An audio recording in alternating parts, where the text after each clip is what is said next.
Now let's talk with Nigel Savage. Nigel, thank you for joining us today. Great pleasure to be here, thank you. It's a pleasure to hear about Hazan and your movement. And I guess one of the first questions I'd like to ask you, and Lillian and I were talking about this, the food movement and environmentalism seems like such a oh duh kind of thing. But how does it connect in modern day faith traditions, the Jewish tradition or others? I mean, how do we make this real for people so that the tradition aspect that you so beautifully talked about is current for people? I mean, I think one answer to that is just that we've often lived very bifurcated lives. One thing is religion, which is in church or synagogue, and it's the weekend and it's very formal. Right. And then there's the rest of our life when we're at work and school and so on. And I think one of the lessons of contemporary religious environmentalism, but I think all of the faith traditions have this, is that religion isn't about how you behave in church or synagogue. It's about how we hold ourselves in our lives.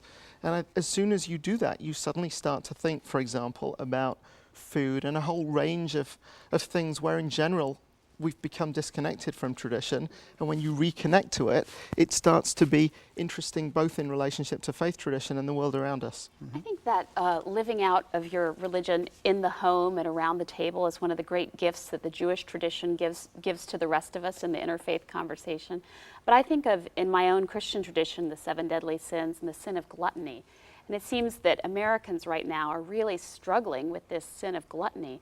And I love what the Jewish tradition might bring into that conversation. Well, starting with the fact that we don't necessarily quite have the sin of gluttony, and some of us therefore have enjoyed gluttonous rhythms without having somebody beating us up directly for it. Yeah, I mean, I think it's about balance. I mean, I really do think that it is about balance. And I think if you think about all of the jokes about food in Jewish history and all that kind of stuff, you can see that the Jewish people have been a little bit obsessed about food. And since we're now a generation where everybody is obsessed about food, it seems worthwhile to look back and say, well, okay, what value is there as well? So there's a kosher aspect to the work that you do, obviously, and I'm wondering what are some of the most common misperceptions you must run up against when people think about the limitations of keeping kosher, and if it's as difficult or as challenging as a non-Jewish person may think it is. I mean, interesting question. Look, I think in general, almost every Jewish person today who keeps kosher does so in a slightly different way. So I think there isn't a single answer to that question. What I think is interesting for me, my wife and I have a strictly kosher kitchen at home because we would want anybody whom we know to be able to eat in it, and we keep a slightly different standard of kosher when we eat out. But one of the things that's interesting is that for quite a number of years now, we've only had eggs that are from free-range chickens. Now, the rules of kashrut, strictly understood, don't necessarily define which egg you pick out of the box at the supermarket. They're all, on the face of it, okay. I think what represents the contemporary twist is saying, in the process of keeping kosher, I'm asking questions about the fitness of food to come into my kitchen.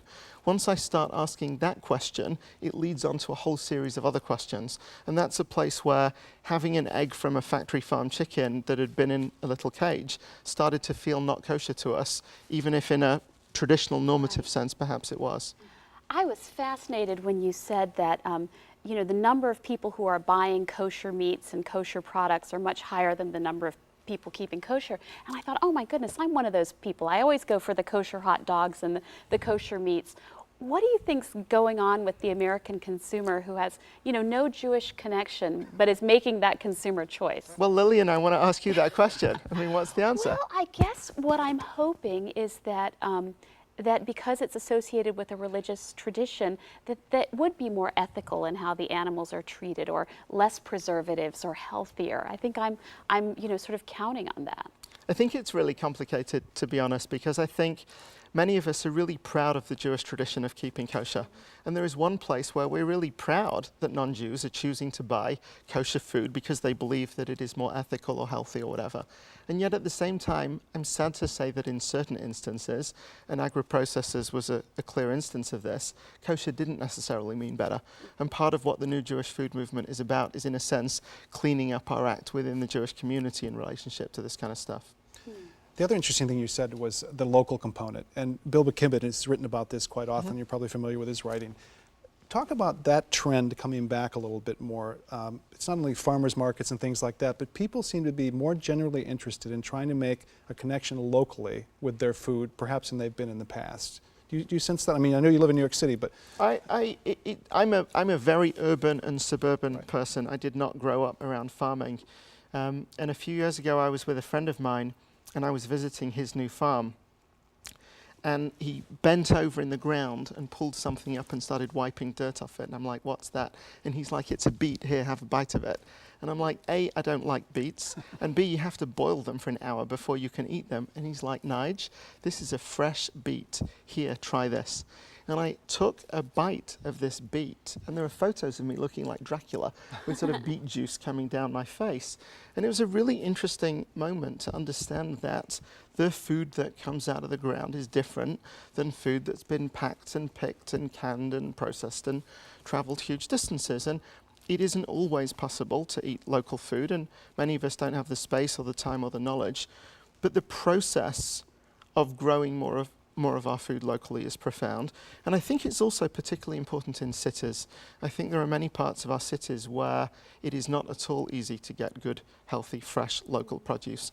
And the process of taking derelict or unused lots and starting to turn them into local urban farms, which has really started to gather steam in the last few years. We think that that's one of the front edges of religious environmentalism in this country. Let's take it into the sort of social justice aspect of your work, because in some ways I think many of us feel like the obsession with food and I can't eat this and I can't eat this has sort of become a tedious preoccupation of the well-off or the privileged, and then we have these areas and cities that are food deserts.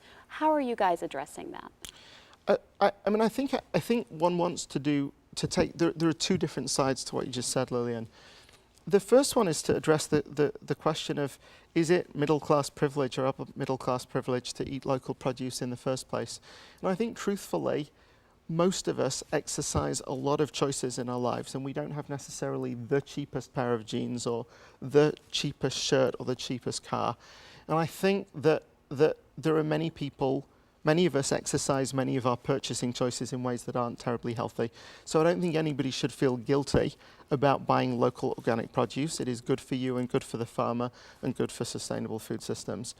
And then the second piece is, how do we change food systems in this country? 2 years from now, the Farm Bill is going to be coming through Congress again. And in years past, it was really only the producer states that paid attention to it. In 2012, for the first time, I think there's going to be a real rumpus, because I think people are starting to understand that food policy affects everybody in this country, and we should all be working towards ethical food systems. And if our viewers want to know a little bit more about Hazon, they can check out our website. We've only got about 30 seconds left. Just give us a little... Hazon.org, Hazon. Wonderful. Well, thank you for being with us today. We've enjoyed feasting on your words.